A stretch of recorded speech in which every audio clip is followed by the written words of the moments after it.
1905년 프랑스 파리. 전 세계 최고의 문명과 예술이 꽃피우던 이 화려한 도시에 기묘한 책 한 권이 출간됩니다. 책의 제목은 앤콜의 한국에서. 저자는 주한 프랑스 대리공사를 지낸 이폴리트 프랑댕이었습니다. 단 4페이지에 불과한 얇은 기록이었지만 그 안에는 유럽 사회를 큰 충격에 빠뜨린 한 여인의 이름이 적혀 있었습니다. 그녀의 이름은 리심. 프랑댕은 그녀를 가리켜 영혼의 꽃이라 불렀죠. 에펠탑 아래 사교계를 뒤흔들며 서구 문명을 가장 먼저 온몸으로 흡수했던 조선 최초의 근대 여성. 하지만 가혹한 운명의 덫에 걸려 조선으로 돌아오자마자 차가운 금조각을 목구멍으로 밀어넣으며 스스로 죽음을 선택해야 했던 비운의 여인. 도대체 130년 전 지구 반대편 프랑스 파리에서는 무슨 일이 있었던 걸까요? 그리고 고국 조선은 그녀에게 왜 그토록 잔인했던 걸까요? 오늘 역사가 미처 다 기록하지 못한 가장 아름답고 가슴 아픈 러브 스토리를 시작합니다. 운명적인 만남, 그리고 신분이라는 가혹한 굴레. 때는 1888년, 조선과 프랑스가 수호 통상 조약을 체결한 지 얼마 지나지 않은 엄혹한 격동의 시기였습니다. 프랑스 정부는 조선의 최초의 주재공사를 파견합니다. 그의 이름은 빅토르 콜랭드 플랑시. 지적이고 학구적인 이 프랑스 외교관은 고종 황제를 아련하기 위해 입궐했다가 운명적인 광경을 목격하게 됩니다. 그것은 궁중연회에서 춤을 추던 장학원 소속의 무희, 리심의 모습이었습니다. 수많은 무희들 사이에서도 단연 돋보였던 빼어난 미모. 유럽인의 시선으로 봐도 우아함과 고결함이 묻어나는 매혹적인 몸짓이었습니다. 콜랭드 플랑시는 단 한순간에 그녀에게 완전히 마음을 빼앗겨버렸습니다. 하지만 신분의 벽은 너무나 두꺼웠습니다. 조선에서 무희란 장학원에 속한 관기, 즉 국가의 소유인 노비 신분이었기 때문입니다. 아무리 사랑해도 함부로 곁에 둘 수 없는 철저히 통제된 존재였죠. 사랑 앞에 국경과 법도는 아무런 장애가 되지 않았던 걸까요? 콜랭은 고종 황제를 아련하는 자리에서 파격적인 제안을 던집니다. 그 무희를 저에게 양도해 주십시오. 믿으시겠습니까? 한 나라의 왕에게 궁중 무희를 개인적으로 달라고 요구한 것입니다. 조선의 법도로는 상상조차 할 수 없는 무례일 수 있었지만 서구 열강의 힘이 조선을 옥죄던 시절 고종은 이 요구를 너그럽게 허락했습니다. 그렇게 리심은 관기의 족쇄를 풀고 한 프랑스 외교관의 연인이 되어 완전히 새로운 세상을 향해 나아가게 됩니다. 최초의 조선 여성, 파리의 신데렐라가 되다. 1891년 콜랭드 플랑시의 임기가 끝나자 두 사람은 조선을 떠나게 됩니다. 일본을 거쳐 길고 긴 바닷길을 지나 마침내 당도한 곳은 프랑스 파리였습니다. 조선 여성으로서는 최초로 유럽 땅을 밟은 역사적인 순간이었습니다. 평생 가마와 좁은 규방, 궁궐의 울타리 안에서만 갇혀 살던 조선의 무희가 마주한 파리는 말 그대로 신세계였습니다. 사방으로 뻗은 철로 위를 달리는 거대한 기차, 밤을 대낮처럼 밝히는 가스 등, 하늘 높이 솟은 에펠탑까지. 콜랭드 플랑시는 그녀를 단순히 첩으로 여기지 않았습니다. 프랑스어 가정교사를 붙여 불어를 배우게 했고 그녀를 동등한 아내이자 파트너로 대했습니다. 놀랍게도 리심은 상상 이상으로 총명했습니다.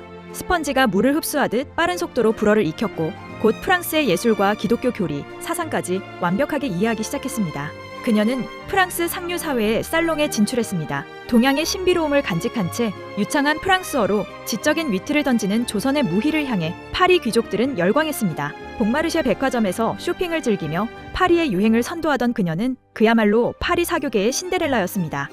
화려함 뒤에 가려진 고독, 그리고 두 세계의 경계. 하지만 화려함은 영원할 수 없었습니다. 파리를 동경하고 배움의 깊이가 더해갈수록 리심의 마음속에는 지독한 우울증이 싹트기 시작했습니다. 그녀는 문득 깨달은 것입니다. 서양의 자유롭고 평등한 여인들의 삶에 비해 조국 조선의 여인들이 처한 현실이 얼마나 작고 초라한지를 말이죠. 스스로 주체가 되지 못하고 누군가의 소유물로 살아야 했던 자신의 과거와 고국의 현실을 깨달을 때마다 그녀는 감당할 수 없는 괴리감에 휩싸였습니다. 하루 종일 안락의자에 파묻혀 말없이 눈물만 흘리는 날들이 늘어갔습니다. 이러한 지독한 고독 속에서 그녀에게 유일한 위안이 되어준 우연한 만남이 있었습니다. 바로 조선 최초의 프랑스 유학생이었던 홍종호와의 조우였습니다. 말이 통하는 고국의 사람을 먼 이국 땅에서 만난 기쁨은 엄청났습니다.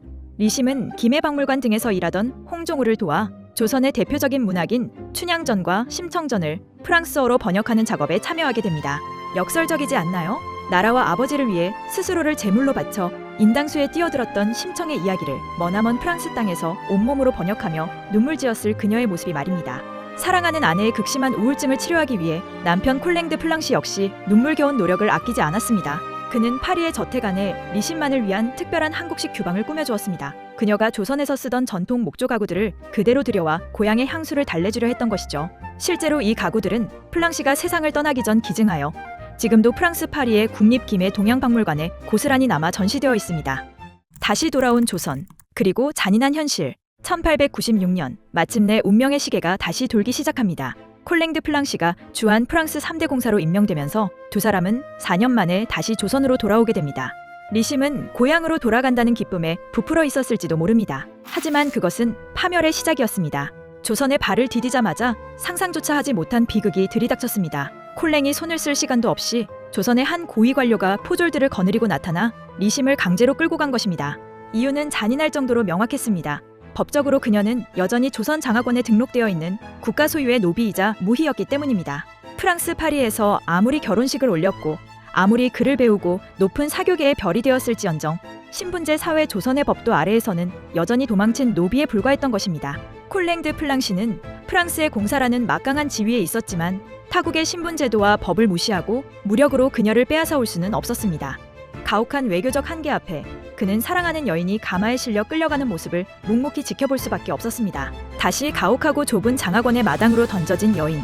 이미 인간으로서의 자유를 경험했고 평등의 가치를 배웠으며 넓은 세계의 빛을 보았던 리심에게 다시 하루아침에 천민무희로 돌아가 남의 가랑이 밑에서 춤을 춰야 하는 현실은 죽음보다 더한 지옥이었습니다. 절망의 늪에서 허우적대던 그녀는 마침내 결심했습니다. 내 영혼이 더러운 진흙탕 속에 짓밟히는 것을 용납하느니 스스로 가장 고결한 방식으로 삶을 끝내겠다고 말이죠.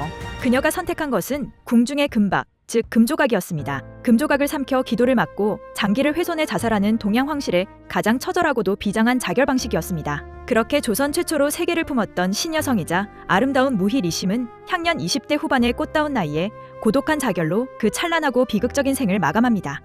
역사적 진실 혹은 허구, 그리고 여운. 이 아름답고 잔혹한 이야기는 100년이 지난 오늘날까지도 역사학계에서 뜨거운 논쟁거리입니다. 일부 역사학자들은 콜랭드 플랑시의 공식 외교 문서에 결혼 기록이 없고 조선 측 기록에 리심이라는 이름의 출국 기록이 전혀 없다는 점을 들어 이 이야기가 프랑스인들의 환상을 자극하기 위해 쓰인 허구의 소설, 즉 오리엔탈리즘의 산물이라고 주장합니다. 하지만 다른 한편에서는 프랑스 영사관이던 프랑댕이 자신의 실명을 걸고 쓴 회고록이 전적으로 거짓일 수 없으며 김해박물관에 소장된 규방 가구들이 실존하는 한 그녀는 분명 이 땅에 살았던 실존 인물이라고 굳게 믿고 있습니다. 어쩌면 진실은 중요하지 않을지도 모릅니다. 확실한 것은 격동의 구한말, 시대에 맞지 않는 자유롭고 뜨거운 영혼을 가졌기에 너무 일찍 세상에 태어나 슬픈 운명을 살다간 한 조선 여인이 있었다는 사실입니다. 오늘 에펠탑 아래에서 세계를 꿈꾸었으나 결국 고국의 굴레를 넘지 못했던 리심의 이야기 어떠셨나요? 그녀의 비극적인 선택은 가혹한 현실에 대한 패배였을까요? 아니면 자신의 인간다운 존엄을 지키기 위한 마지막 저항이었을까요? 여러분의 생각을 댓글로 자유롭게 남겨주세요. 오늘 영상이 여러분의 마음에 깊은 여운을 남겼다면 다음에도 역사 속에 숨겨진 드라마틱한 인물들의 생생한 이야기를 가장 빠르게 만나보실 수 있도록 구독과 좋아요, 그리고 알림 설정까지 꼭 부탁드립니다. 긴 시간 함께 해주셔서 진심으로 감사드립니다. 다음 영상에서 더 기막힌 실화로 찾아뵙겠습니다.